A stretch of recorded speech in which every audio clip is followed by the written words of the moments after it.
When Kavika Smith was a boy, his father would take him trekking through the mud and bogs of the Alakai swamp.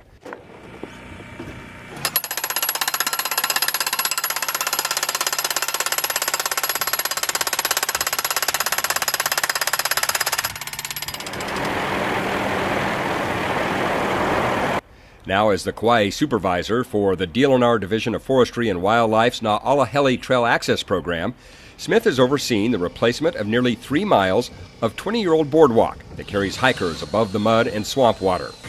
Well, I think the new ones are a lot more stable, and they look like they're probably going to last a lot longer. Joined by every Alakai program staff member from around the state, this is a monumental undertaking.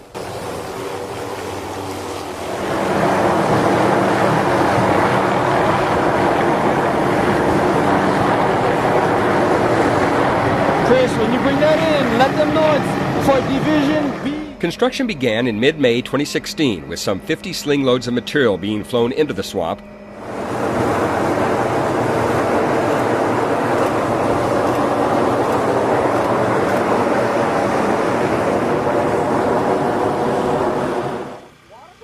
The working conditions are challenging.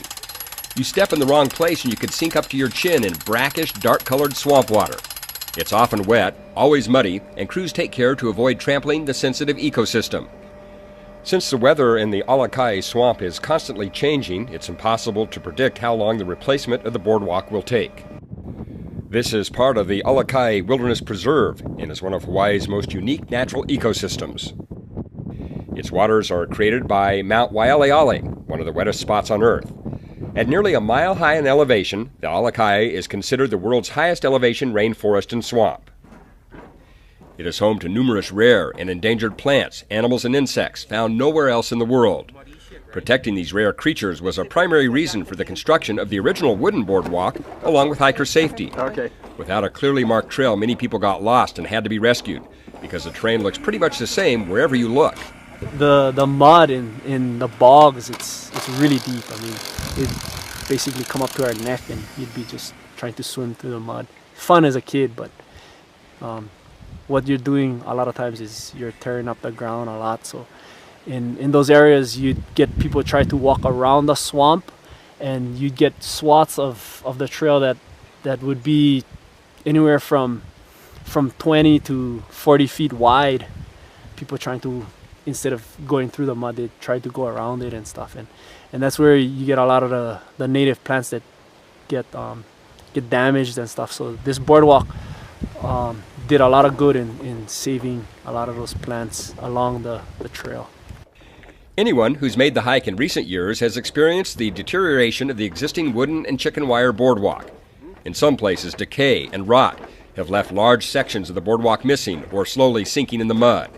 In others, the chicken wire, which is attached to the wood to provide traction, is missing. More than 20 years in the Alakai swamp's harsh environment has taken a real toll on the boardwalk, making it a challenge and a safety hazard for anyone who traverses it.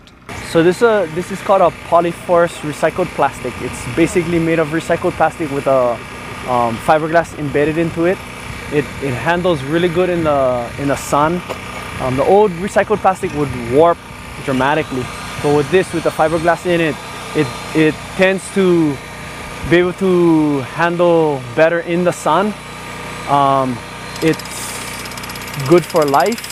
This is also the first time in at least 20 years that every staff member of the Alakai program has worked together on a major project.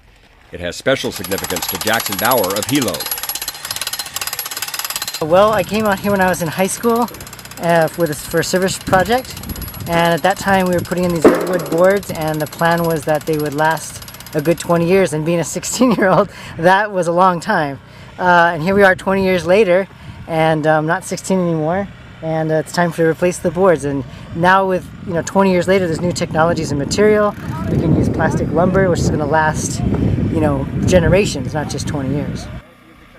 DLNR Chair Suzanne Case says the Alakai Swamp Boardwalk is one of the most unique features in our entire Alakai trail system. Using capital improvement funding allocated in 2014, we're pleased to be able to spend the money to make this unique, world-class hike more enjoyable and safer for the thousands of people who travel through the swamp each year. Chris, this one goes to Division Charlie.